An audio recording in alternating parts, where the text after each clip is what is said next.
ਤੁਹਾਡਾ ਸਵਾਗਤ ਹੈ ਅਤੇ ਅੱਜ ਫਿਰ ਅਸੀਂ ਇਹਨਾਂ ਆਈਗਨ ਵੈਲਿਊ ਅਤੇ ਆਈਗਨ ਵੈਕਟਰ ਤੇ ਆਪਣੀ ਚਰਚਾ ਨੂੰ ਜਾਰੀ ਰੱਖਾਂਗੇ। ਇਹ ਲੈਕਚਰ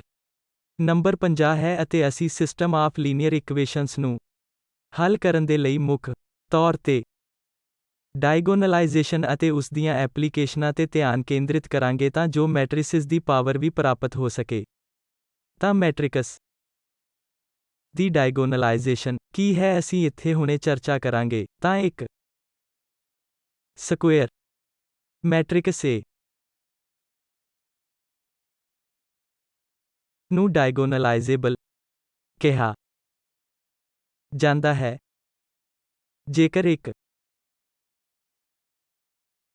ਇਨਵਰਟੀਬਲ ਮੈਟ੍ਰਿਕਸ P ਮੌਜੂਦ ਹੈ ਤਾਂ ਉਹ P ਇਨਵਰਸ A P ਇੱਕ ਡਿਗਨਲ ਮੈਟ੍ਰਿਕਸ ਹੈ ਜਾਂ ਦੂਜੇ ਸ਼ਬਦਾਂ ਦੇ ਵਿੱਚ ਕਿਉਂਕਿ ਇਸ ਸੰਕਲਪ ਦੇ ਸੰਬੰਧ ਵਿੱਚ ਅਸੀਂ ਪਹਿਲਾਂ ਹੀ ਮੈਟ੍ਰਿਸਿਸ ਦੀ ਸਿਮਿਲੈਰਿਟੀ ਬਾਰੇ ਦੱਸਿਆ ਹੈ ਤਾਂ ਦੂਜੇ ਸ਼ਬਦਾਂ ਦੇ ਵਿੱਚ ਜੇਕਰ ਇੱਕ ਡਾਇਗੋਨਲ ਮੈਟ੍ਰਿਕਸ ਦੇ ਸਿਮਿਲਰ ਹੈ ਕਿਉਂਕਿ ਜੇਕਰ ਇੱਕ ਪੁਆਇੰਟ A ਨੂੰ ਇੱਥੇ ਡਾਇਗੋਨਲਾਈਜ਼ੇਬਲ ਕਿਹਾ ਜਾਂਦਾ ਹੈ ਤਾਂ ਜੇਕਰ ਅਸੀਂ ਇਸ ਨੂੰ A ਲਿਖ ਸਕਦੇ ਹਾਂ ਤਾਂ ਇਹ P ਇਨਵਰਸ A P ਇੱਕ ਡਿਗਨਲ ਮੈਟ੍ਰਿਕਸ ਹੈ ਤਾਂ ਅਸੀਂ ਕਹਿੰਦੇ ਹਾਂ ਕਿ ਇਹ ਡਾਇਗੋਨਲਾਈਜ਼ੇਬਲ ਹੈ। ਇਸ ਲਈ ਇਸ ਦਾ ਇਹ ਮਤਲਬ ਹੈ A ਡਾਇਗੋਨਲ ਮੈਟ੍ਰਿਕਸ ਦੇ ਸਿਮਿਲਰ ਹੈ ਇੱਥੇ P ਇਨਵਰਸ A P ਅਤੇ A P ਇਨਵਰਟੀਬਲ ਮੈਟ੍ਰਿਕਸ ਹੈ ਜੋ ਅਸੀਂ ਪਤਾ ਕਰਨੀ ਹੈ ਤਾਂ ਜੋ A P inverse A P ਇੱਕ ਡਾਇਗੋਨਲ ਮੈਟ੍ਰਿਕਸ ਮੰਨ ਲਵੋ A B N N cross N matrix ਅਤੇ ਇਹ ਵਧੀਆ ਨਤੀਜਾ ਹੈ ਕਿ ਇਹ ਹਮੇਸ਼ਾ ਡਾਇਗੋਨਲਾਈਜ਼ੇਬਲ ਹੈ। ਇਸ ਦਾ ਮਤਲਬ ਹੈ ਕਿ ਅਸੀਂ A P ਨੂੰ ਪਤਾ ਕਰ ਸਕਦੇ ਹਾਂ ਤਾਂ ਜੋ A P inverse A P ਇੱਕ ਡਾਇਗੋਨਲ ਮੈਟ੍ਰਿਕਸ ਹੈ ਤਾਂ ਇੱਥੇ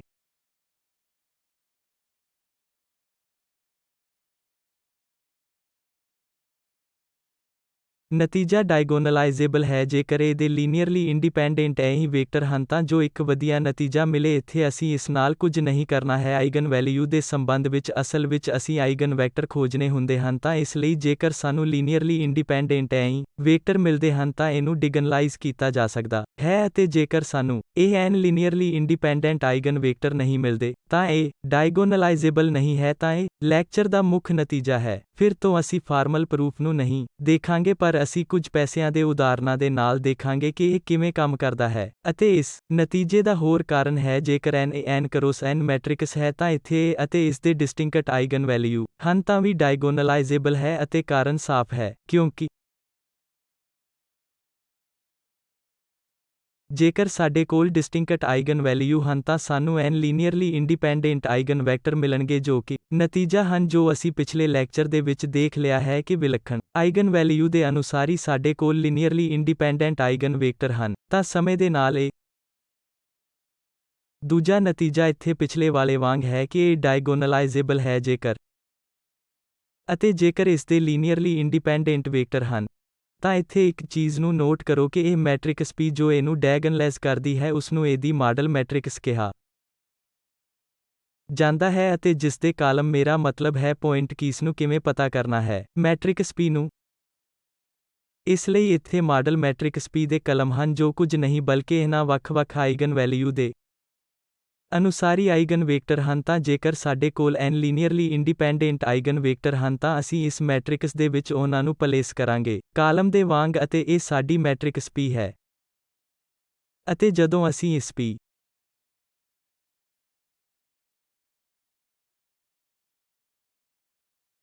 ਇਨਵਰਸ A P ਨੂੰ ਦੇਖਦੇ ਹਾਂ ਉਹ ਕੁਝ ਨਹੀਂ ਬਲਕਿ ਡਾਇਗੋਨਲ ਮੈਟ੍ਰਿਕਸ ਹੈ ਅਤੇ ਇਸ ਡਾਇਗੋਨਲ ਮੈਟ੍ਰਿਕਸ ਦੀ ਐਂਟਰੀਆਂ ਇਹਨਾਂ ਆਈਗਨ ਵੈਕਟਰ ਦੇ ਅਨੁਸਾਰੀ ਆਈਗਨ ਵੈਲਿਊ ਹੋਣਗੀਆਂ। ਅਸੀਂ ਇਸ ਮੈਟ੍ਰਿਕਸ P ਦੇ ਵਿੱਚ ਕਾਲਮ ਦੇ ਰੂਪ ਵਿੱਚ ਕ੍ਰਮ ਵਿੱਚ ਰੱਖਿਆ ਹੈ ਤਾਂ ਹੁਣ ਚਲੋ 1 5 4 ਅਤੇ 1 2 ਦੇ ਵਾਲਾ ਉਦਾਹਰਣ ਕੰਸੀਡਰ ਕਰਦੇ ਹਾਂ ਤਾਂ ਇੱਥੇ ਅਸੀਂ ਆਈਗਨ ਵੈਲਿਊ ਅਤੇ ਆਈਗਨ ਵੇਕਟਰ ਪਤਾ ਕਰਨ ਦੇ ਲਈ ਜ਼ਿਆਦਾ ਸਮਾਂ ਨਹੀਂ ਬਿਤਾਵਾਂਗੇ ਕਿਉਂਕਿ ਅਸੀਂ ਇਹ ਪਿਛਲੇ ਲੈਕਚਰ ਦੇ ਵਿੱਚ ਦੇਖਿਆ ਹੈ। ਤਾਂ ਅਸੀਂ ਇਸ ਉਦਾਹਰਣ ਦੇ ਲਈ ਆਈਗਨ ਵੈਲਿਊ ਕੰਪਿਊਟ ਕਰ ਸਕਦੇ ਹਾਂ ਅਤੇ ਫਿਰ ਇਹ 1 ਅਤੇ 6 ਹੁੰਦਾ ਹੈ ਕਿਉਂਕਿ ਵਿਚਾਰ ਸਰਲ ਹੈ ਕਿ ਇਹ 5 ਮਾਈਨਸ ਲੈਂਬਡਾ ਅਤੇ ਫਿਰ ਸਾਡੇ ਕੋਲ ਹੈ 4 ਅਤੇ 1 2 ਮਾਈਨਸ ਲੈਂਬਡਾ ਹੈ ਇਸ ਲਈ ਅਸੀਂ ਇਹ ਡਿਟਰਮੀਨੈਂਟ ਨੂੰ ਹੱਲ ਕਰਨਾ ਹੁੰਦਾ ਹੈ ਅਤੇ ਅਸੀਂ ਇੱਥੇ ਪ੍ਰੋਡਕਟ 10 ਕਰ ਸਕਦੇ ਹਾਂ ਅਤੇ ਫਿਰ ਸਾਡੇ ਕੋਲ ਹੋਵੇਗਾ -2 ਅਤੇ -5 ਇਸ ਲਈ -7 ਲੈਂਬਡਾ ਅਤੇ ਪਲੱਸ ਏ ਲੈਂਬਡਾ ਸਕੁਏਅਰ ਅਤੇ -4 0 ਦੇ ਬਰਾਬਰ ਹੈ ਇਸ ਲਈ ਇਹ ਲੈਂਬਡਾ ਸਕੁਏਅਰ -7 ਲੈਂਬਡਾ ਅਤੇ ਫਿਰ ਸਾਡੇ ਕੋਲ ਇਹ ਹੈ 6 0 ਦੇ ਬਰਾਬਰ ਹੈ ਅਤੇ ਇਸ ਨੂੰ ਇਸ ਤਰ੍ਹਾਂ ਫੈਕਟਰਾਈਜ਼ ਕੀਤਾ ਜਾ ਸਕਦਾ ਹੈ -6 -1 ਇਸ ਲਈ ਲੈਂਬਡਾ -6 ਅਤੇ ਲੈਂਬਡਾ -1 0 ਦੇ ਰਬਾਬ ਹੈ ਇਸ ਲਈ ਇੱਥੇ ਸਾਨੂੰ 1 ਅਤੇ 6 ਦੇ ਤੌਰ ਤੇ ਆਈਗਨ ਵੈਲਿਊ ਮਿਲਦੀ ਹੈ ਤਾਂ ਸਾਡੇ ਕੋਲ ਇਹ ਆਈਗਨ ਵੈਲਿਊ ਹਨ ਹੁਣ ਹਰੇਕ ਦੇ ਅਨੁਸਾਰੀ ਅਸੀਂ ਆਈਗਨ ਵੈਕਟਰ ਦਾ ਪਤਾ ਕਰਨਾ ਹੈ ਅਤੇ ਸਾਡੇ ਕੋਲ ਇਹ ਡਿਸਟਿੰਕਟ ਆਈਗਨ ਵੈਲਿਊਜ਼ ਹਨ ਇਸ ਲਈ ਸਾਨੂੰ ਦੋ ਲੀਨੀਅਰਲੀ ਇੰਡੀਪੈਂਡੈਂਟ ਆਈਗਨ ਵੈਕਟਰ ਮਿਲਣਗੇ ਅਤੇ ਫਿਰ ਅਸੀਂ ਇਸ ਮੈਟ੍ਰਿਕਸ ਨੂੰ ਡਾਇਗਨਲਾਈਜ਼ ਕਰ ਸਕਦੇ ਹਾਂ ਤਾਂ ਇੱਥੇ 1 ਦੇ ਅਨੁਸਾਰੀ ਆਈਗਨ ਵੈਕਟਰ ਹੋਵੇਗਾ -1 1 ਤਾਂ ਜੋ 1 ਦੇ ਅਨੁਸਾਰੀ ਅਤੇ 6 ਦੇ ਅਨੁਸਾਰੀ ਸਾਨੂੰ ਇੱਥੇ 4 1 ਮਿਲੇਗਾ ਅਤੇ ਹੁਣ ਇੱਕ ਵਾਰ ਜਦੋਂ ਸਾਡੇ ਕੋਲ ਆਈਗਨ ਵੈਕਟਰ ਹਨ ਅਸੀਂ ਇਸ ਮਾਡਲ ਮੈਟ੍ਰਿਕਸ ਨੂੰ ਫਾਰਮੂਲੇਟ ਕਰ ਸਕਦੇ ਹਾਂ ਜਿਸ ਨੂੰ ਅਸੀਂ P ਕਹਿੰਦੇ ਹਾਂ ਇਸ ਲਈ P ਹੈ ਅਸੀਂ ਇਹਨਾਂ ਵੈਕਟਰ ਨੂੰ ਆਈਗਨ ਵੈਕਟਰ ਵਜੋਂ ਪਲੇਸ ਕਰਾਂਗੇ ਅਤੇ ਇਹ P ਦੇ ਕਾਲਮ ਹੋਣਗੇ ਤਾਂ ਇੱਥੇ -1 1 ਜੋ ਕਿ ਪਹਿਲਾ ਕਾਲਮ ਹੈ ਅਤੇ ਇਹ 4 1 ਜੋ ਕਿ ਦੂਜਾ ਕਾਲਮ ਹੈ ਹੁਣ ਸਾਡੀ ਮਾਡਲ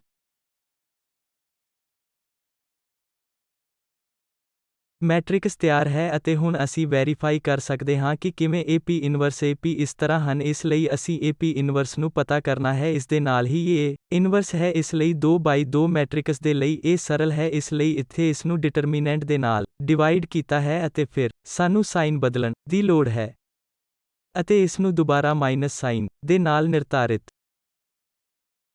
ਕੀਤਾ ਜਾਵੇਗਾ ਤਾਂ ਅੰਤ ਵਿੱਚ ਸਾਨੂੰ ਇਹ ਮਿਲੇਗਾ ਜੋ ਕਿ ਇਸ ਮੈਟ੍ਰਿਕਸ P ਦਾ P ਇਨਵਰਸ ਹੋਵੇਗਾ ਜਿਸ ਨੂੰ ਅਸੀਂ ਇਹਨਾਂ ਦੋਨਾਂ ਨੂੰ ਮਲਟੀਪਲਾਈ ਕਰਕੇ ਵੀ ਵੈਰੀਫਾਈ ਕਰ ਸਕਦੇ ਹਾਂ ਅਤੇ ਸਾਨੂੰ ਆਈਡੈਂਟਿਟੀ ਮੈਟ੍ਰਿਕਸ ਮਿਲਦੀ ਹੈ ਤਾਂ ਇੱਥੇ P ਇਨਵਰਸ ਹੈ ਅਤੇ ਜੇਕਰ ਅਸੀਂ ਇਸ P ਇਨਵਰਸ AP ਨੂੰ ਕੰਪਿਊਟ ਕਰਦੇ ਹਾਂ ਤਾਂ ਇਹ ਡਾਇਗੋਨਲ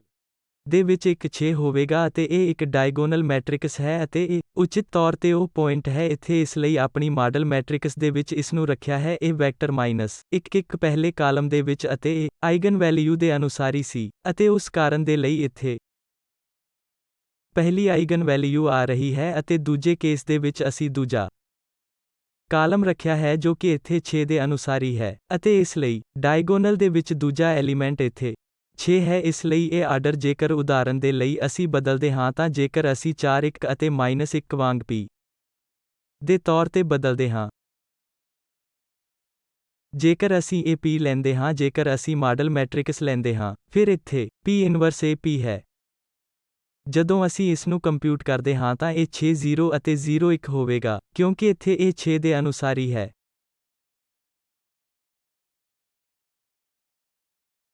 ਅਤੇ ਫਿਰ ਇਹ ਇਸ ਨੰਬਰ 1 ਦੇ ਇੱਥੇ ਅਨੁਸਾਰੀ ਹੈ ਤਾਂ ਉਸ ਅਨੁਸਾਰ ਤੇ ਆਰਡਰ ਬਦਲੇਗਾ ਇਸ ਲਈ ਆਰਡਰ ਜੋ ਅਸੀਂ ਆਈਗਨ ਵੈਕਟਰ ਦੇ ਲਈ ਇੱਥੇ ਰੱਖਦੇ ਹਾਂ ਡਾਇਗੋਨਲ ਐਂਟਰੀਆਂ ਦੇ ਵਿੱਚ ਅਨੁਸਾਰੀ ਆਰਡਰ ਆਈਗਨ ਵੈਲਿਊ ਦੇ ਤੌਰ ਤੇ ਹੋਵੇਗਾ ਤਾਂ ਇਹ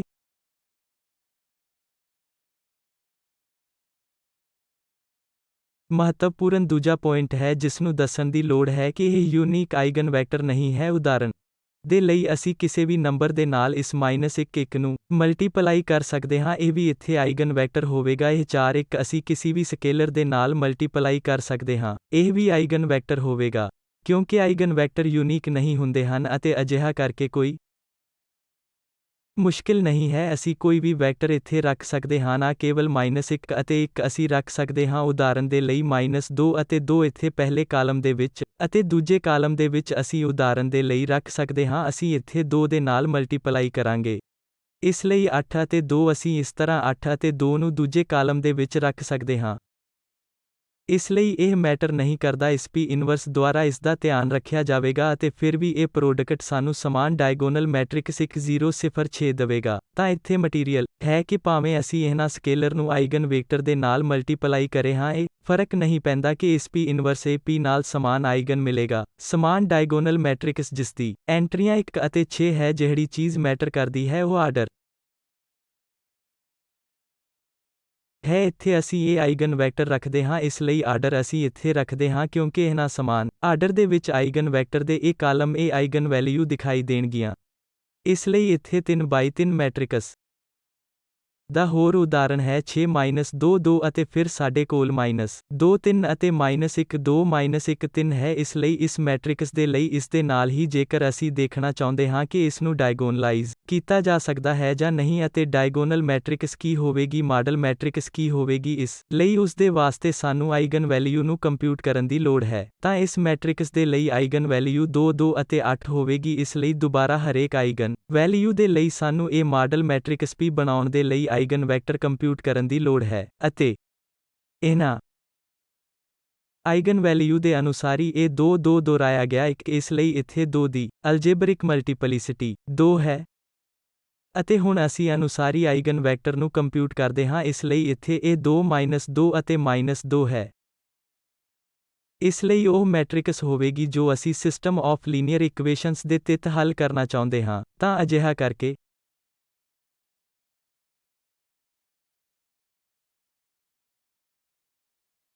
ਅਸੀਂ ਇਹ ਪਤਾ ਕਰਨ ਦੀ ਕੋਸ਼ਿਸ਼ ਕਰ ਰਹੇ ਹਾਂ ਕਿ ਸਾਨੂੰ ਲੀਨੀਅਰਲੀ ਇੰਡੀਪੈਂਡੈਂਟ ਆਈਗਨ ਵੈਕਟਰ ਚਾਹੀਦੇ ਹਨ, ਜਿਸ ਦਾ ਮਤਲਬ ਹੈ ਕਿ 2 ਦੀ ਜਿਓਮੈਟ੍ਰਿਕ ਮਲਟੀਪਲਿਸਿਟੀ 2 ਹੈ ਅਤੇ ਇਸ ਦੇ ਨਾਲ ਹੀ ਇਸ ਦੀ ਅਲਜੇਬਰਿਕ ਮਲਟੀਪਲਿਸਿਟੀ 2 ਹੈ। ਇਸ ਖਾਸ ਕੇਸ ਦੇ ਵਿੱਚ ਜਿਓਮੈਟ੍ਰਿਕ ਮਲਟੀਪਲਿਸਿਟੀ 2 ਹੈ ਤਾਂ ਇਹ 2 ਦੇ ਨਾਲ ਅਨੁਸਾਰੀ ਹੈ, ਇਹ ਵੀ 2 ਦੇ ਅਨੁਸਾਰੀ ਹੈ ਅਤੇ ਇੱਥੇ ਸਾਡੇ ਕੋਲ ਇਹ 8 ਦੇ ਅਨੁਸਾਰੀ ਹੈ। ਤਾਂ ਸਾਡੇ ਕੋਲ 3 ਲੀਨੀਅਰਲੀ ਇੰਡੀਪੈਂਡੈਂਟ ਆਈਗਨ ਵੈਕਟਰ ਹੈ ਅਤੇ ਇਹ ਕਾਰਨ ਹੈ ਕਿ ਅਸੀਂ ਅਸਲ ਦੇ ਵਿੱਚ ਇਸ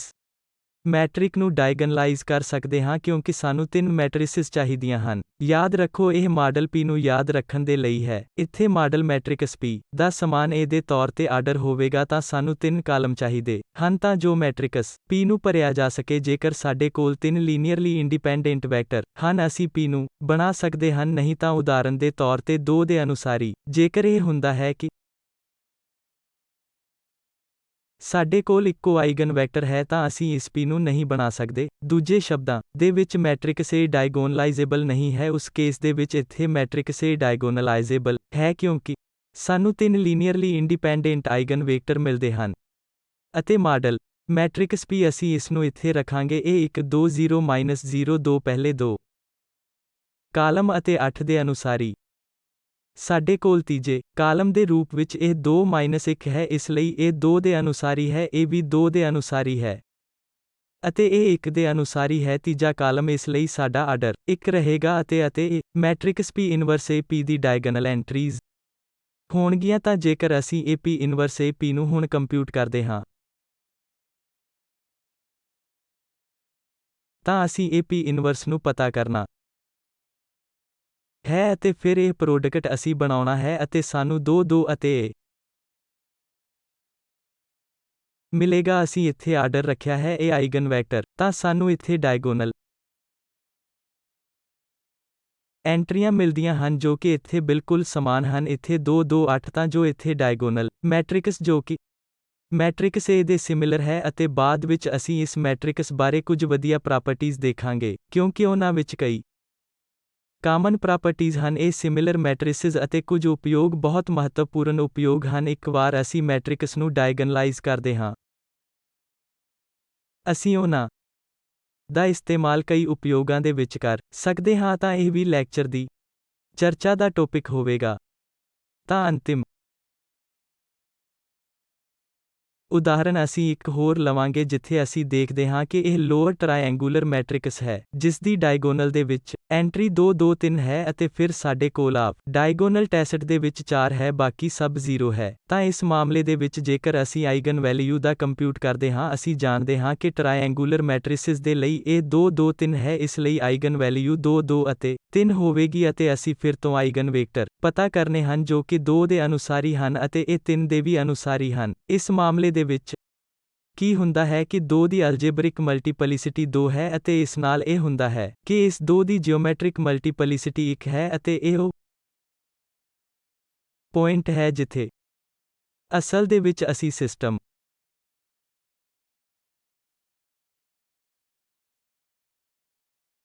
ਨੂੰ ਡਾਇਗਨਲਾਈਜ਼ ਨਹੀਂ ਕਰ ਸਕਦੇ ਕਿਉਂਕਿ ਜਿਓਮੈਟ੍ਰਿਕ ਮਲਟੀਪਲਿਸਿਟੀ ਅਲਜੇਬਰਿਕ ਮਲਟੀਪਲਿਸਿਟੀ ਦੇ ਸਮਾਨ ਨਹੀਂ ਹੈ। ਇਸ ਦੇ ਲਈ ਆਈਗਨ ਵੈਲਿਊ ਦੀ ਹੈ ਤਾਂ ਸਾਨੂੰ ਆਈਗਨ ਵੇਕਟਰ ਦੀ ਘੱਟ ਗਿਣਤੀ ਮਿਲੇਗੀ ਅਤੇ ਅਸੀਂ ਇਹ ਮਾਡਲ ਮੈਟ੍ਰਿਕਸ P ਨਹੀਂ ਬਣਾ ਸਕਦੇ। ਤਾਂ ਇਸ ਦੇ ਅਨੁਸਾਰੀ ਦੋ ਆਈਗਨ ਵੈਲਿਊ ਦੁਹਰਾਈ ਗਈ ਆਈਗਨ ਵੈਲਿਊ ਸਾਨੂੰ ਸਿਰਫ ਇੱਕ ਆਈਗਨ ਵੈਕਟਰ ਮਿਲਦਾ ਹੈ ਅਤੇ ਕਾਰਨ ਸਾਫ਼ ਹੈ ਕਿਉਂਕਿ ਜੇਕਰ ਅਸੀਂ ਇਹ ਇਕੁਏਸ਼ਨ A ਮਾਈਨਸ ਲੈਂਬਡਾ IX ਬਰਾਬਰ 0 ਬਣਾਉਂਦੇ ਹਾਂ ਤਾਂ ਇੱਥੇ ਕੀ ਹੋਵੇਗਾ, ਸਾਨੂੰ ਇਹ 0 0 0 ਮਿਲਦਾ ਹੈ ਅਤੇ ਫਿਰ ਸਾਡੇ ਕੋਲ ਇੱਥੇ 4 ਹੈ। ਇਹ ਫਿਰ ਤੋਂ 0 0 ਅਤੇ 0 0 1 ਹੈ। ਇਹ ਇੱਥੇ ਆਈਗਨ ਵੇਕਟਰ ਦੇ ਲਈ ਇਕੁਏਸ਼ਨ ਦੇ ਸਿਸਟਮ ਦੀ ਸਥਿਤੀ ਹੈ ਅਤੇ ਰਾਈਟ ਹੈਂਡ ਸਾਈਡ 0 ਇਸ ਲਈ ਇਕੁਏਸ਼ਨ ਦੇ ਇਸ ਸਿਸਟਮ ਦੇ ਲਈ ਅਸੀਂ ਕੀ ਦੇਖਦੇ ਹਾਂ, ਅਸੀਂ ਇੱਥੇ ਕੀ ਦੇਖਦੇ ਹਾਂ ਕਿ ਸਾਡੇ ਕੋਲ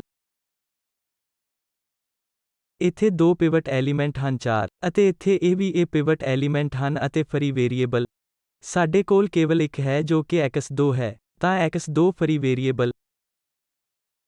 ਹੈ। ਇਸ ਦਾ ਮਤਲਬ ਹੈ ਕਿ ਅਸੀਂ x2 ਚੁਣ ਸਕਦੇ ਹਾਂ ਕੁਝ ਵੀ ਜੋ ਸਾਨੂੰ ਪਸੰਦ ਹੈ। ਤਾਂ ਆਓ ਇਹ ਐਲਫਾ ਲੈਂਦੇ ਹਾਂ ਅਤੇ ਫਿਰ ਇਹਨਾਂ ਇਕੁਏਸ਼ਨ ਤੋਂ ਸਿੱਧਾ ਅਸੀਂ ਦੇਖਦੇ ਹਾਂ ਕਿ ਦੂਜੀ ਇਕੁਏਸ਼ਨ ਤੋਂ x1 0 ਹੈ ਅਤੇ ਇਸ ਤੀਜੀ ਇਕੁਏਸ਼ਨ ਤੋਂ ਅਸੀਂ ਦੇਖਦੇ ਹਾਂ ਕਿ x3 0 ਦੇ ਬਰਾਬਰ ਹੈ। ਇਸ ਲਈ eigen vector x1 x2 x3 ਇਸ ਕੇਸ ਦੇ ਵਿੱਚ ਇਸ ਦੁਹਰਾਈ ਗਈ ਆਈਗਨ ਵੈਲਿਊ ਦੇ ਅਨੁਸਾਰੀ ਹੈ ਜੋ ਕਿ 0 ਹੋਵੇਗਾ 1 0 1 0 ਅਤੇ ਇਸ 0 ਦਾ ਕੋਈ ਵੀ ਮਲਟੀਪਲ ਹੋਵੇਗਾ ਜੋ ਹੈ। ਅਸੀਂ ਸਿਰਫ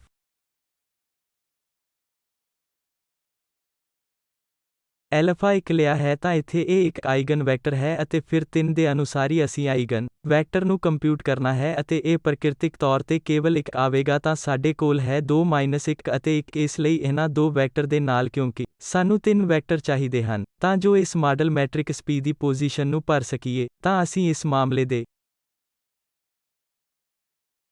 ਵਿੱਚ ਨਹੀਂ ਕਰ ਸਕਦੇ ਕਿਉਂਕਿ ਸਾਨੂੰ ਦੋ ਲੀਨੀਅਰਲੀ ਇੰਡੀਪੈਂਡੈਂਟ ਆਈਗਨ ਵੇਕਟਰ ਮਿਲ ਰਹੇ ਹਨ ਅਤੇ ਇਸ ਲਈ ਇਹ ਮੈਟ੍ਰਿਕਸ A ਡਾਇਗੋਨਲਾਈਜ਼ੇਬਲ ਨਹੀਂ ਹੈ। ਇਸ ਲਈ ਦਿੱਤੀ ਗਈ ਮੈਟ੍ਰਿਕਸ ਡਾਇਗੋਨਲਾਈਜ਼ੇਬਲ ਨਹੀਂ ਹੈ। ਤਾਂ ਅਸੀਂ ਇਹ ਦੇਖਿਆ ਹੈ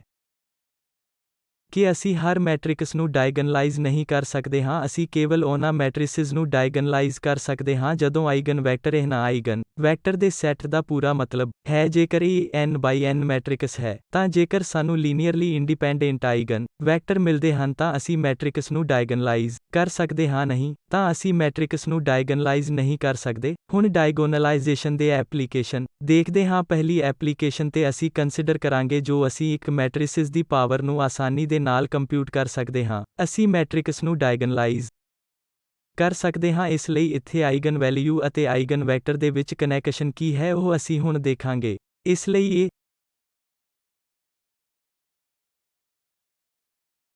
P ਇਨਵਰਸ AP ਅਸੀਂ ਇਹ ਦੇਖਿਆ ਹੈ ਕਿ ਇਹਨੂੰ ਡਾਇਗਨਲਾਈਜ਼ ਕੀਤਾ ਜਾ ਸਕਦਾ ਹੈ। ਤਾਂ ਸਾਡੇ ਕੋਲ ਇਹ ਰਿਲੇਸ਼ਨ ਹੈ P ਇਨਵਰਸ PD ਦੇ ਬਰਾਬਰ ਹੈ ਜਾਂ ਅਸੀਂ ਇਸ ਨੂੰ ਮੁੜ ਲਿਖ ਸਕਦੇ ਹਾਂ ਕਿ ਇਹ ਬਰਾਬਰ ਹੈ। ਇਸ ਲਈ ਅਸੀਂ P ਦੇ ਨਾਲ ਪਹਿਲਾਂ ਮਲਟੀਪਲਾਈ ਕਰਦੇ ਹਾਂ ਤਾਂ ਇਹ PD ਹੋਵੇਗਾ ਅਤੇ ਫਿਰ ਰਾਈਟ ਸਾਈਡ ਅਸੀਂ P ਇਨਵਰਸ ਦੇ ਨਾਲ ਮਲਟੀਪਲਾਈ ਕਰਾਂਗੇ ਤਾਂ ਸਾਨੂੰ ਇੱਥੇ ਇਸ ਰਿਲੇਸ਼ਨ ਮਿਲੇਗਾ। ਇੱਥੇ ਇਹ PD ਅਤੇ P ਇਨਵਰਸ ਦੇ ਬਰਾਬਰ ਹੈ ਤਾਂ ਇਹ ਰਿਲੇਸ਼ਨ ਹੋਵੇਗਾ। ਫਿਰ ਜੇਕਰ ਅਸੀਂ ਮਲਟੀਪਲਾਈ ਕਰਨਾ ਚਾਹੁੰਦੇ ਹਾਂ ਜਾਂ ਸਾਨੂੰ ਇਹ ਚਾਹੀਦਾ ਹੈ A ਪਾਵਰ 2 ਜਾਂ A ਸਕੁਏਅਰ ਉਸ ਮਾਮਲੇ ਦੇ ਵਿੱਚ ਅਸੀਂ ਇਸ ਨੂੰ PDP ਇਨਵਰਸ ਨੂੰ PDP ਦੇ ਨਾਲ ਮਲਟੀਪਲਾਈ ਕਰਨਾ ਹੈ ਅਤੇ ਫਿਰ ਇਸ ਪ੍ਰੋਡਕਟ ਦੀ ਐਸੋਸੀਏਟਿਵ ਪ੍ਰਾਪਰਟੀ ਦੇ ਨਾਲ ਸਾਨੂੰ ਪਤਾ ਲੱਗੇਗਾ ਕਿ ਇਹ P ਇਨਵਰਸ P ਹੈ ਜਿਸ ਨੂੰ ਆਈਡੈਂਟਿਟੀ ਮੈਟ੍ਰਿਕਸ ਵਜੋਂ ਰੱਖ ਸਕਦੇ ਹਾਂ ਤਾਂ ਸਾਨੂੰ ਇੱਥੇ ਮਿਲੇਗਾ PD ਅਤੇ DP ਇਸ P ਦਾ ਇਨਵਰਸ ਮਤਲਬ ਅਤੇ ਇਸ ਡਾਇਗੋਨਲ ਮੈਟ੍ਰਿਕਸ ਦੀ ਪਾਵਰ ਤਾਂ ਇੱਥੇ A ਸਕੁਏਅਰ ਇਸ ਮੈਟ੍ਰਿਕਸ ਦੀ ਪਾਵਰ ਇਸ matrix the 2 power A power ਹੋਵੇਗੀ ਜੋ ਕਿ ਇਸ ਡਾਇਗੋਨਲ ਮੈਟ੍ਰਿਕਸ ਦੀ ਪਾਵਰ ਦੇ ਵਿੱਚ ਉਚਿਤ ਤੌਰ ਤੇ ਟਰਾਂਸਲੇਟ ਹੋਵੇਗੀ। ਇੱਥੇ ਕੀ ਉਪਯੋਗ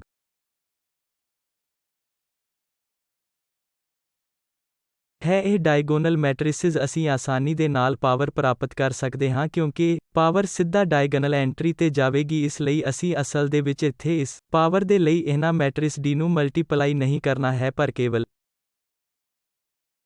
ਡਾਇਗੋਨਲ ਐਂਟਰੀਆਂ ਨੂੰ ਸਕੁਏਅਰ ਕੀਤਾ ਜਾਵੇਗਾ ਅਤੇ ਇਹ ਕਾਰਨ ਹੈ ਤਾਂ ਇਹ ਸਕੁਏਅਰ ਬਹੁਤ ਆਸਾਨ ਹੈ। ਹੁਣ PD ਸਕੁਏਅਰ P ਇਨਵਰਸ ਤਾਂ ਅਸੀਂ ਸਿਰਫ ਮਲਟੀਪਲੀਕੇਸ਼ਨ ਹੀ ਕਰਨੀ ਹੈ। ਪ੍ਰਾਕਿਰਤਕ ਤੌਰ ਤੇ ਜਦੋਂ ਸਾਡੇ ਕੋਲ ਇੱਥੇ ਉੱਚ ਪਾਵਰ ਹੈ ਨਾ ਕੇਵਲ 2 ਦੇ ਲਈ ਕਿਉਂਕਿ ਕਿਸੇ ਵੀ ਕੇਸ ਦੇ ਵਿੱਚ ਅਸੀਂ ਇਹ ਮਲਟੀਪਲੀਕੇਸ਼ਨ PD ਸਕੁਏਅਰ ਕਰਨੀ ਹੈ ਅਤੇ ਇੱਥੇ P ਇਨਵਰਸ ਦੇ ਨਾਲ ਵੀ ਪ੍ਰਾਕਿਰਤਕ ਤੌਰ ਤੇ ਕੰਮ ਜ਼ਿਆਦਾ ਹੈ ਜੇਕਰ ਅਸੀਂ ਇਸ ਪਾਵਰ 2 ਨੂੰ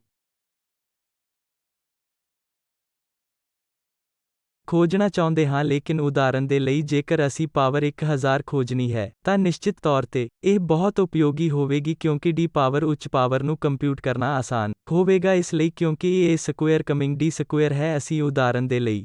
ਇਹ 3 ਸਮਾਨ ਹੋਵੇਗਾ ਤੇ ਸਮਾਨ ਸਟਰਕਚਰ ਹੋਵੇਗਾ ਇਸ ਲਈ ਇਹ PD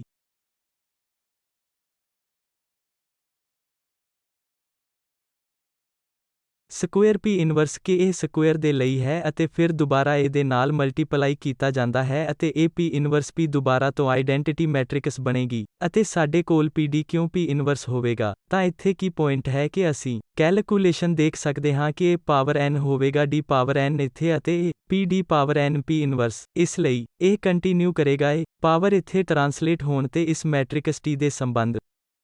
ਵਿੱਚ ਇਸ ਲਈ ਜਨਰਲ ਤੌਰ ਤੇ ਅਸੀਂ ਸਿੱਧ ਕਰ ਸਕਦੇ ਹਾਂ ਕਿ ਇਹ ਪਾਵਰ n ਕੁਝ ਨਹੀਂ ਬਲਕਿ PD ਪਾਵਰ n ਅਤੇ P ਇਨਵਰਸ ਹੈ ਤਾਂ ਅਸੀਂ ਉਸ ਤਰ੍ਹਾਂ ਇਸਤੇਮਾਲ ਕਰ ਸਕਦੇ ਹਾਂ ਜਿਸ ਤਰ੍ਹਾਂ ਮੈਂ ਪਹਿਲਾਂ ਕਿਹਾ ਸੀ ਜਦੋਂ ਅਸੀਂ ਇਹ ਮੈਟ੍ਰਿਕਸ ਦੀ ਬਹੁਤ ਉੱਚ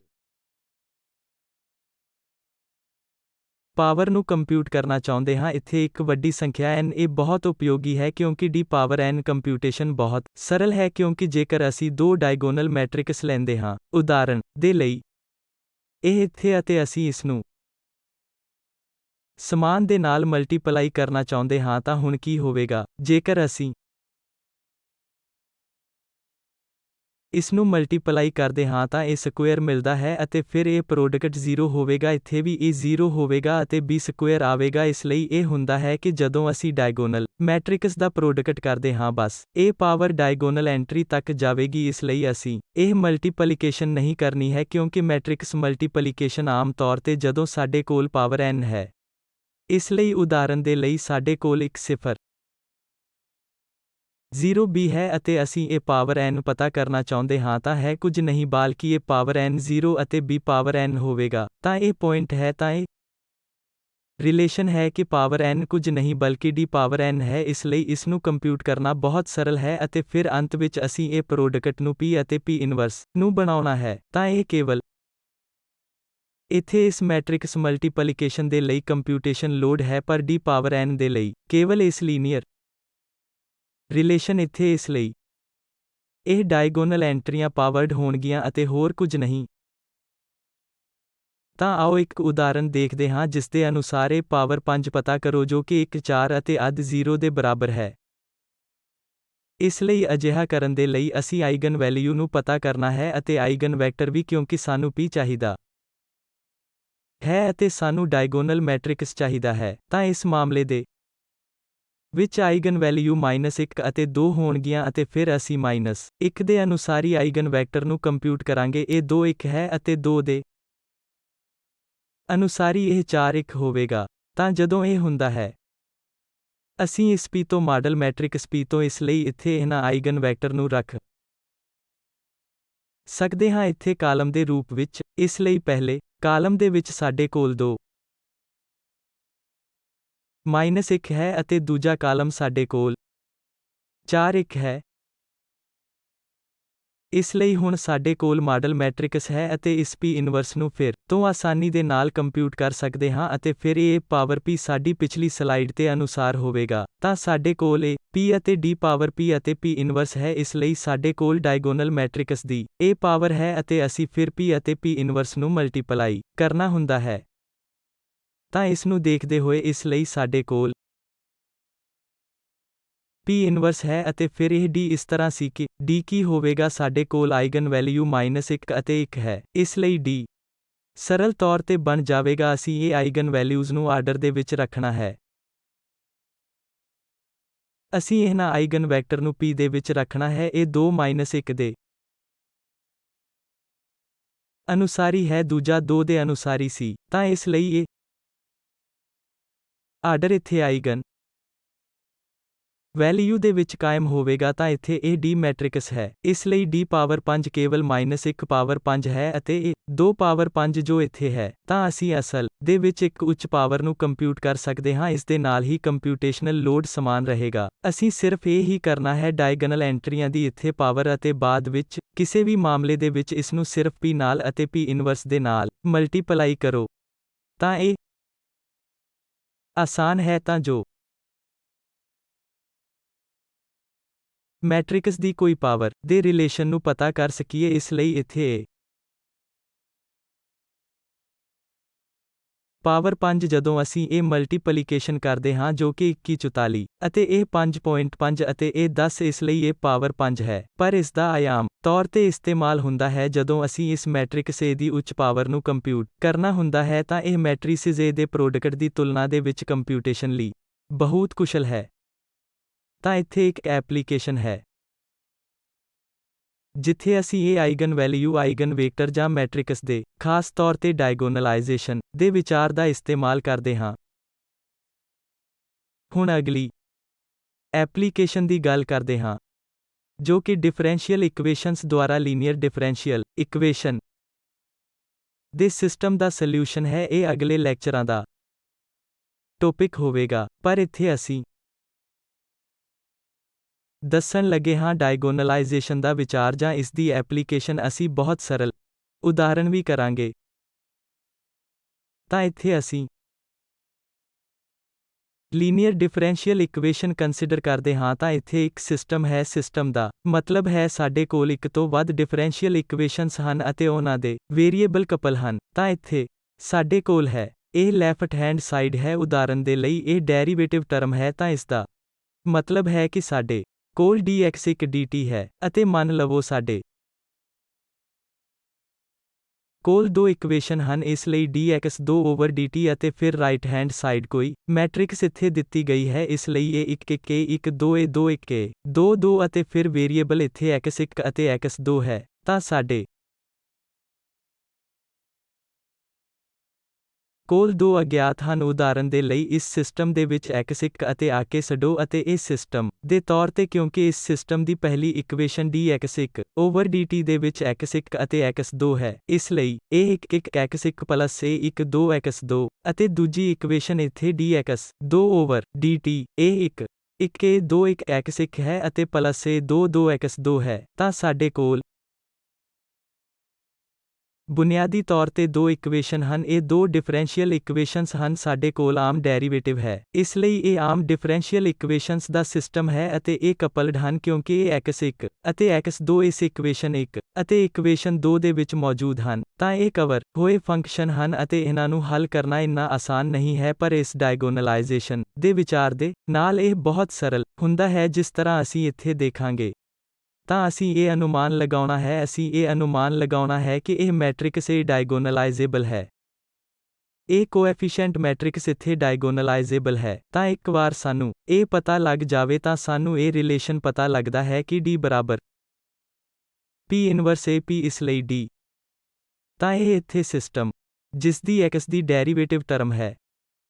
A ਦੇ ਬਰਾਬਰ ਹੈ, ਜਿਸਨੂੰ ਇਸ P D P ਇਨਵਰਸ ਦੇ ਨਾਲ ਬਦਲਿਆ ਜਾਂਦਾ ਹੈ। ਇਸ ਲਈ P D P ਇਨਵਰਸ ਅਤੇ x ਰਾਈਟ ਹੈਂਡ ਸਾਈਡ ਅਤੇ ਅਸੀਂ ਇਹ ਕਰਦੇ ਹਾਂ, ਅਸੀਂ ਇਸ ਨੂੰ P ਇਨਵਰਸ ਦੇ ਨਾਲ ਮਲਟੀਪਲਾਈ ਕਰਦੇ ਹਾਂ ਤਾਂ ਸਾਡੇ ਕੋਲ P ਇਨਵਰਸ ਹੈ। ਇਹ ਡੈਰੀਵੇਟਿਵ ਟਰਮ ਦਾ ਵੈਕਟਰ ਤਾਂ ਸਾਡੇ ਕੋਲ DP ਇਨਵਰਸ ਹੈ ਅਤੇ ਇਹ x ਟਰਮ ਹੁਣ ਇਹ ਸਿਰਫ ਕੋਐਫੀਸ਼ੀਐਂਟ ਹੈ ਇੱਥੇ ਮੈਟ੍ਰਿਕਸ ਜੋ ਮਾਡਲ ਮੈਟ੍ਰਿਕਸ ਹੈ ਤਾਂ ਸਿਰਫ ਕੋਨਸਟੈਂਟ ਐਂਟਰੀਆਂ ਹਨ ਇੱਥੇ P ਇਹ ਕੋਨਸਟੈਂਟ ਹੈ ਤਾਂ ਅਸੀਂ ਅਸਲ ਦੇ ਵਿੱਚ ਇਸ P ਇਨਵਰਸ ਨੂੰ ਮੁੜ ਲਿਖ ਸਕਦੇ ਹਾਂ ਅਤੇ ਡੈਰੀਵੇਟਿਵ ਟਰਮ ਇਸ ਵੈਕਟਰ ਦੇ ਅਧੀਨ ਆਉਂਦੀਆਂ ਹਨ। ਇਸ ਲਈ ਅਸੀਂ P ਇਨਵਰਸ x ਦਾ ਸਰਲਤਾ ਨਾਲ ਡੈਰੀਵੇਟਿਵ ਲੈ ਸਕਦੇ ਹਾਂ। ਕਿਉਂਕਿ ਇਹ ਕੋਨਸਟੈਂਟ ਟਰਮਜ਼ ਹਨ ਤਾਂ ਇਹ ਡੈਰੀਵੇਟਿਵ ਦੇ ਲਈ ਮੈਟਰ ਨਹੀਂ ਕਰੇਗਾ, ਇਸ ਲਈ ਅਸੀਂ ਸਮੂਹਿਕ ਤੌਰ ਤੇ ਇਸ ਨੂੰ P ਇਨਵਰਸ x ਦੇ ਤੌਰ ਤੇ ਲੈਂਦੀ ਹੈ ਅਤੇ derivative right hand side P D ਅਤੇ A P inverse A x ਅਤੇ ਹੁਣ ਅਸੀਂ ਕੀ ਕਰਦੇ ਹਾਂ ਅਸੀਂ ਨਵੇਂ ਵੇਰੀਏਬਲ ਨੂੰ ਸਬਸਟੀਟਿਊਟ ਕਰਦੇ ਹਾਂ ਅਸੀਂ ਇੱਥੇ p ਇਨਵਰਸ x ਦੇ ਲਈ ਲੈਂਦੀ ਹਾਂ ਇਸ ਲਈ ਇਸ p ਇਨਵਰਸ x ਬਰਾਬਰ y ਨੂੰ ਸਬਸਟੀਟਿਊਟ ਕਰਕੇ ਅਸੀਂ ਨਵੇਂ ਵੇਰੀਏਬਲ ਨੂੰ ਨਾਮ ਦਿੱਤਾ ਹੈ ਜਦੋਂ ਅਸੀਂ ਇਸ p ਇਨਵਰਸ ਨੂੰ x ਦੇ ਨਾਲ ਮਲਟੀਪਲਾਈ ਕਰਦੇ ਹਾਂ ਅਸੀਂ ਨਵੇਂ ਵੇਰੀਏਬਲ y ਨੂੰ ਸੈੱਟ ਕਰਦੇ ਹਾਂ ਅਤੇ ਸਾਡਾ ਡਿਫਰੈਂਸ਼ੀਅਲ ਸਾਡਾ ਸਿਸਟਮ ਇੱਥੇ ਜੋ ਸੀ x dot a x t ਦੇ ਬਰਾਬਰ ਹੈ ਜੋ ਕਿ ਹੁਣ y ਡਾਟ ਬਰਾਬਰ dy ਤੇ ਘਟਾਇਆ ਗਿਆ ਹੈ ਤਾਂ ਹੁਣ ਲਾਭ ਕੀ ਹੈ ਜੋ ਸਾਨੂੰ ਇਸ ਸਿਸਟਮ ਤੇ ਹੋਵੇਗਾ ਹੁਣ ਤੁਸੀਂ ਦੇਖਦੇ ਹੋ ਕਿ ਇਹ d ਡਾਇਗਨਲ ਐਂਟਰੀਆਂ ਹੈ ਇੱਥੇ ਹੁਣ d ਦੇ ਵਿੱਚ ਅਤੇ ਇੱਥੇ ਆਈਗਨ ਵੈਲਿਊ ਹਨ ਜੋ ਕਿ d ਦੇ ਵਿੱਚ ਥਾਂ ਤੇ ਹਨ ਤਾਂ ਇੱਥੇ ਲਾਭ ਇਹ ਹੈ ਕਿ ਸਾਡਾ ਸਿਸਟਮ ਰਿਡਿਊਸਡ ਸਿਸਟਮ ਇਹ ਹੈ ਕਿ ਇੱਥੇ ਸਾਡੇ ਕੋਲ ਡੈਰੀਵੇਟਿਵ ਟਰਮ ਹੈ ਸਾਡੇ ਕੋਲ ਇੱਥੇ ਡਾਇਗੋਨਲ ਮੈਟ੍ਰਿਕਸ ਹੈ ਅਤੇ ਫਿਰ ਸਾਡੇ ਕੋਲ y ਅਗਿਆਤ ਹੈ ਹੁਣ ਅਸੀਂ ਜੇਕਰ ਮਲਟੀਪਲੀਕੇਸ਼ਨ ਨੂੰ ਦੇਖਦੇ ਹਾਂ ਤਾਂ ਸਾਨੂੰ ਕੀ ਮਿਲ ਰਿਹਾ ਹੈ ਸਾਨੂੰ ਇਹ n ਇਕੁਏਸ਼ਨ ਮਿਲ ਰਹੀ ਹੈ ਅਤੇ ਇਹ ਅਸਲ ਦੇ ਵਿੱਚ ਡੀਕਪਲ ਇਕੁਏਸ਼ਨ ਹਨ ਹੁਣ ਕਿਉਂਕਿ ਇੱਕ ਵਾਰ ਅਸੀਂ ਇਸ ਨੂੰ ਡਾਇਗੋਨਲ ਐਂਟਰੀਆਂ ਦੇ ਨਾਲ ਮਲਟੀਪਲਾਈ ਕਰਦੇ ਹਾਂ ਸਾਨੂੰ ਇਹ ਮਿਲਦਾ ਹੈ ਲੈਂਬਡਾ 1 y1 ਇੱਥੇ ਦੂਜੀ ਐਂਟਰੀ ਲੈਂਬਡਾ 2 y2 ਹੈ ਅਤੇ ਲੈਂਬਡਾ n yn ਅਤੇ ਇੱਥੇ ਸਾਡੇ ਕੋਲ y1 y2 y3 yn ਦੇ ਡੈਰੀਵੇਟਿਵ ਹਨ ਤਾਂ ਸਾਨੂੰ ਇੱਥੇ ਮਿਲਿਆ ਹੈ I ਇਕੁਏਸ਼ਨ ਮੇਰਾ ਮਤਲਬ ਹੈ n ਇਕੁਏਸ਼ਨ ਪਰ ਹੁਣ ਇਹ ਡੀਕਪਲ ਹਨ ਕਿਉਂਕਿ ਉਦਾਹਰਨ ਦੇ ਲਈ ਪਹਿਲੀ ਇਕੁਏਸ਼ਨ ਦੇ ਵਿੱਚ y1 ਹੈ ਦੂਜੀ ਦੇ ਵਿੱਚ ਵੀ 2 ਹੈ ਅਤੇ ਤੀਜੀ ਦੇ ਵਿੱਚ y3 ਹੈ ਅਤੇ single equation dy over dt ਲੈਂਬਡਾ y type equation ਦੇ ਬਰਾਬਰ ਹੈ ਅਸੀਂ ਜਾਣਦੇ ਹਾਂ ਕਿ ਕਿਵੇਂ ਹੱਲ ਕਰਨਾ ਹੈ ਕਿਉਂਕਿ ਇਹ ਸਾਰੀਆਂ equation type dy over dt ਬਰਾਬਰ yt ਦੀ ਕਿਸਮ ਦੀ ਹੈ ਅਤੇ ਸਾਨੂੰ ਪਤਾ ਹੈ ਕਿ ਇੱਥੇ ਸੋਲਿਊਸ਼ਨ ਹੈ y ਕੋਈ ਕੌਨਸਟੈਂਟ ਹੈ ਐਕਸਪੋਨੈਂਸ਼ੀਅਲ t ਤਾਂ ਇਹ ਇਕੁਏਸ਼ਨ y ਬਰਾਬਰ c ਐਕਸਪੋਨੈਂਸ਼ੀਅਲ ਟਾਈਮ t ਦਾ ਸੋਲਿਊਸ਼ਨ ਹੈ ਅਤੇ ਇੱਥੇ ਸਾਡੇ ਕੋਲ ਇਹ ਇਕੁਏਸ਼ਨ ਹਨ ਜੋ ਕਿ ਹੁਣ ਕਪਲਡ ਇਕੁਏਸ਼ਨ ਨਹੀਂ ਹਨ ਤਾਂ ਇਸ ਡਾਇਗੋਨਲਾਈਜੇਸ਼ਨ ਦੇ ਵਿਚਾਰ ਤੋਂ ਸਾਨੂੰ ਇਹ ਕਪਲ ਸਿਸਟਮ ਆਫ ਇਕੁਏਸ਼ਨਸ ਤੋਂ ਮਿਲਿਆ ਇਹ ਇਕੁਏਸ਼ਨ ਦੇ ਅਨਕਪਲ ਸਿਸਟਮ ਜੋ ਕਿ ਹੁਣ ਹੱਲ ਕਰਨੇ ਆਸਾਨ ਹਨ ਤਾਂ ਅਸੀਂ ਇੱਥੇ ਹਰ ਇਕੁਏਸ਼ਨ ਨੂੰ ਹੱਲ ਕਰਾਂਗੇ ਸੋਲਿਊਸ਼ਨ yit ਬਰਾਬਰ ci ਹੋਵੇਗਾ ਅਤੇ e ਪਾਵਰ ਲੈਂਬਡਾ it ਇਸ ਲਈ ਇਹ ci ਇੰਟੀਗ੍ਰੇਸ਼ਨ ਦੇ ਕੌਨਸਟੈਂਟ ਤੇ ਹੈ ਤਾਂ ਸਾਨੂੰ ਕੀ ਮਿਲਦਾ ਹੈ ਸਾਡੇ ਕੋਲ p ਇਨਵਰਸ xt ਹੈ ਇਹ ਸਾਡੀ ਸਬਸਟੀਟਿਊਸ਼ਨ ਸੀ ਜੋ ਅਸੀਂ y ਦੇ ਲਈ ਕੀਤੀ ਹੈ ਅਤੇ ਹੁਣ ਸਾਨੂੰ ਵੈਕਟਰ y ਮਿਲਿਆ ਹੈ ਤਾਂ ਉੱਥੋਂ ਸਾਨੂੰ ਇਹ x ਮਿਲ ਸਕਦਾ ਹੈ ਫਿਰ ਤੋਂ ਵਾਪਸ ਜਾਂਦੇ ਹਾਂ ਕਿਉਂਕਿ ਦਿੱਤੇ ਸਿਸਟਮ ਦੇ ਵਿੱਚ ਸਾਡਾ ਮੁੱਖ ਵੇਰੀਏਬਲ x ਸੀ ਜਾਂ ਅਸੀਂ ਇਸ ਨੂੰ ਵਿਸਤ੍ਰਿਤ ਰੂਪ ਵਿੱਚ ਲਿਖ ਸਕਦੇ ਹਾਂ ਤਾਂ ਇਸ x ਦੀ n ਕੰਪੋਨੈਂਟ ਹਨ x1 x2 x3 xn ਇੱਥੇ ਇਹ p ਹੈ ਵੈਕਟਰ p ਹੈ ਵੈਕਟਰ p ਦੇ ਆਈਗਨ ਵੈਕਟਰ ਦੇ ਰੂਪ ਵਿੱਚ ਕਾਲਮ ਹਨ ਠੀਕ ਹੈ ਇੱਥੇ d ਡਾਇਗੋਨਲ ਮੈਟ੍ਰਿਕਸ ਸੀ ਜਿਸ ਦੀ ਐਂਟਰੀਆਂ ਜਿੱਥੇ ਲੈਂਬਡਾ 1 ਲੈਂਬਡਾ 2 ਲੈਂਬਡਾ n ਅਤੇ ਇੱਥੇ ਸਾਨੂੰ ਅਨੁਸਾਰੀ ਆਈਗਨ ਵੈਕਟਰ ਮਿਲਣਗੇ ਇਸ ਲਈ ਵੀ 1 ਵੀ 2 ਅਤੇ ਇਹ ਵੀ 3 ਅਤੇ ਆਦਿ ਅਤੇ ਫਿਰ ਸਾਨੂੰ ਵੀ n ਮਿਲੇਗਾ ਤਾਂ ਇਹ ਇਹਨਾਂ ਆਈਗਨ ਵੈਲਿਊ ਲੈਂਬਡਾ ਦੇ ਅਨੁਸਾਰੀ ਆਈਗਨ ਵੈਕਟਰ ਹਨ ਤਾਂ ਇਹ ਇੱਥੇ ਮਾਡਲ ਮੈਟ੍ਰਿਕਸ ਸੀ ਤਾਂ ਅਸੀਂ ਇਹ ਪ੍ਰੋਡਕਟ ਵੀ ਕਰ ਸਕਦੇ ਹਾਂ ਅਤੇ ਨਾਲ ਹੀ yt ਵਾਲਾ ਪ੍ਰੋਡਕਟ ਇਸ ਲਈ ਇੱਥੇ ਸਾਡੇ ਕੋਲ ਬੁਨਿਆਦੀ ਤੌਰ ਤੇ y1 y2 ਅਤੇ ynt ਹੈ ਜਿਸ ਦੀ ਵੈਲਿਊ ਇਸ ਦੇ ਨਾਲ ਹੀ ਅਸੀਂ ਜਾਣਦੇ ਹਾਂ ਕਿ e1 ਪਾਵਰ ਲੈਂਬਡਾ it ਹੈ ਇਸ ਲਈ ਇਹ ਮੈਟ੍ਰਿਕਸ ਵੈਕਟਰ ਪ੍ਰੋਡਕਟ ਅਸੀਂ ਇਸ ਨੂੰ ਪਹਿਲੇ ਕਾਲਮ ਵਜੋਂ ਲੈ ਸਕਦੇ ਹਾਂ ਇਸ ਨੂੰ ਪਹਿਲੇ ਐਲੀਮੈਂਟ ਦੇ ਨਾਲ ਮਲਟੀਪਲਾਈ ਕੀਤਾ ਜਾਂਦਾ ਹੈ ਸੈਕੰਡ ਕਾਲਮ ਨੂੰ ਸੈਕੰਡ ਐਲੀਮੈਂਟ ਦੇ ਨਾਲ ਕੀਤਾ ਜਾਂਦਾ ਹੈ ਅਤੇ ਆਦਿ ਅਸੀਂ ਇੱਥੇ ਇਹ ਲਿਖਿਆ ਹੈ ਇੱਥੇ y ਦੇ ਲਈ ਅਸੀਂ c1 ਨੂੰ ਸਬਸਟੀਟਿਊਟ ਕੀਤਾ ਹੈ 1 ਪਾਵਰ ਲੈਂਬਡਾ 1 t ਇੱਥੇ d ਸੋਈ power lambda 2 t cn power lambda nt ਤਾਂ ਫਾਈਨਲ ਰਿਮਾਰਕ ਕੀ ਹੈ ਇੱਥੇ ਅਸੀਂ ਇਹ ਕੰਪਿਊਟ ਕਰਨੀ ਹੈ ਦਿੱਤੀ ਮੈਟ੍ਰਿਕਸ A ਦੀ ਆਈਗਨ ਵੈਲਿਊ ਅਤੇ ਨਾਲ ਹੀ ਆਈਗਨ ਵੈਕਟਰ ਅਤੇ ਫਿਰ ਅੰਤ ਵਿੱਚ ਅਸੀਂ ਸਿੱਧਾ ਸੋਲਿਊਸ਼ਨ ਲਿਖ ਸਕਦੇ ਹਾਂ ਕਿ ਪਹਿਲੇ ਆਈਗਨ ਵੈਕਟਰ ਦੀ ਕੌਨਸਟੈਂਟ ਟਰਮਜ਼ ਜੋ ਕਿ ਇਸ ਲੈਂਬਡਾ 1 ਦੇ ਅਨੁਸਾਰੀ ਹਨ ਇਸ ਲਈ e ਪਾਵਰ ਲੈਂਬਡਾ 1 t ਇਹ ਆਈਗਨ ਵੈਕਟਰ ਜੋ ਲੈਂਬਡਾ ਦੇ ਅਨੁਸਾਰੀ ਹੈ 2 ਆਈਗਨ ਵੈਕਟਰ ਜੋ ਲੈਂਬਡਾ n ਦੇ ਅਨੁਸਾਰੀ ਹੈ ਤਾਂ ਅਸੀਂ ਕੀ ਕਰਨਾ ਹੈ ਅਸੀਂ ਇਸ ਅਸਲ ਕੋਐਫੀਸ਼ੀਐਂਟ ਮੈਟ੍ਰਿਕਸ A ਨੂੰ ਕੰਪਿਊਟ ਕਰਨਾ ਹੈ ਜਿਸ ਨੂੰ ਸਿਸਟਮ ਆਫ ਇਕੁਏਸ਼ਨਸ ਦੇ ਲਈ ਦਿੱਤਾ ਗਿਆ ਸੀ ਅਸੀਂ ਸਿਰਫ ਲੈਂਬਡਾ ਅਤੇ ਆਈਗਨ ਵੈਕਟਰ ਨੂੰ ਕੰਪਿਊਟ ਕਰਨਾ ਹੈ ਅਤੇ ਫਿਰ ਅਸੀਂ ਸੋਲਿਊਸ਼ਨ ਨੂੰ ਪਤਾ ਕਰ ਸਕਦੇ ਹਾਂ ਤਾਂ ਇਸ ਲਈ ਇਸ ਨੂੰ ਦਿਖਾਉਣ ਦੇ ਲਈ ਅਸੀਂ ਇੱਥੇ ਸਰਲ ਉਦਾਹਰਨ ਲਿਆ ਹੈ ਅਸੀਂ ਸਿਸਟਮ ਦੇ ਵਿੱਚ ਦੁਬਾਰਾ ਲਿਖ ਸਕਦੇ ਹਾਂ। ਇੱਥੇ ਇਸ ਲਈ dx1 dt dx2 dt ਅਸੀਂ ਵੈਕਟਰ ਰੂਪ ਦੇ ਵਿੱਚ ਲਿਖ ਸਕਦੇ ਹਾਂ। ਇਹ ਕੋਐਫੀਸ਼ੀਐਂਟ ਮੈਟ੍ਰਿਕਸ 3 2 7 ਅਤੇ -2 ਅਤੇ ਇਹ x1 x ਦੀ ਹੈ। ਤਾਂ ਅਸੀਂ ਇਹ ਕਰਨਾ ਹੈ ਕਿ ਆਈਗਨ ਵੈਲਿਊ ਅਤੇ ਇੱਥੇ ਇਸ ਮੈਟ੍ਰਿਕਸ ਦੇ ਆਈਗਨ ਵੇਕਟਰ ਨੂੰ ਬਸ ਕੰਪਿਊਟ ਕਰਨਾ ਹੈ। ਤਾਂ ਇਸ ਮੈਟ੍ਰਿਕਸ ਦੀ ਆਈਗਨ ਵੈਲਿਊ ਹੈ ਜਦੋਂ ਅਸੀਂ ਇੱਕ ਕਰੈਕਟਰਿਸਟਿਕ ਪੋਲੀਨੋਮੀਅਲ ਲਿਖਦੇ ਹਾਂ ਸਾਨੂੰ -4 ਅਤੇ 5 ਮਿਲਦਾ ਹੈ ਜੋ ਕਿ ਆਈਗਨ ਵੈਲਿਊ ਹਨ ਅਤੇ ਅਨੁਸਾਰੀ ਆਈਗਨ ਵੈਕਟਰ ਜੋ ਸਾਨੂੰ ਇੱਥੇ ਮਿਲ ਰਹੇ ਹਨ ਉਹ 2 7 ਅਤੇ 1 1 ਹਨ। ਇਸ ਲਈ 1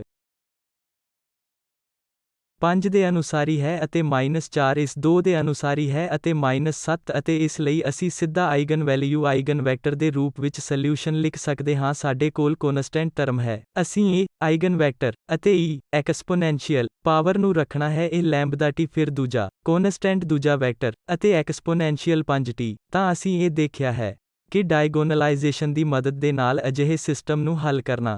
ਬਹੁਤ ਆਸਾਨ ਦੀ ਅਤੇ ਇੱਥੇ ਕਨਕਲੂਜਨ ਇਹ ਹੈ ਕਿ ਮੈਟ੍ਰਿਕਸ ਦੀ ਡਾਇਗੋਨਲਾਈਜੇਸ਼ਨ ਅਸੀਂ ਸਿੱਖੀ ਹੈ ਅਤੇ ਖਾਸ ਤੌਰ ਤੇ ਅਸੀਂ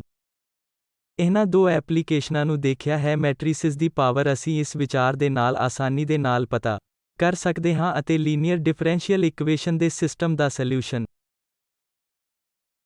ਅਸੀਂ ਇਸ ਡਾਇਗੋਨਲਾਈਜੇਸ਼ਨ ਦੇ ਨਾਲ ਕੰਪਿਊਟ ਕਰ ਸਕਦੇ ਹਾਂ। ਇਹ ਰੈਫਰੈਂਸ ਅਸੀਂ ਇਸਤੇਮਾਲ ਕੀਤਾ ਹੈ। ਧੰਨਵਾਦ।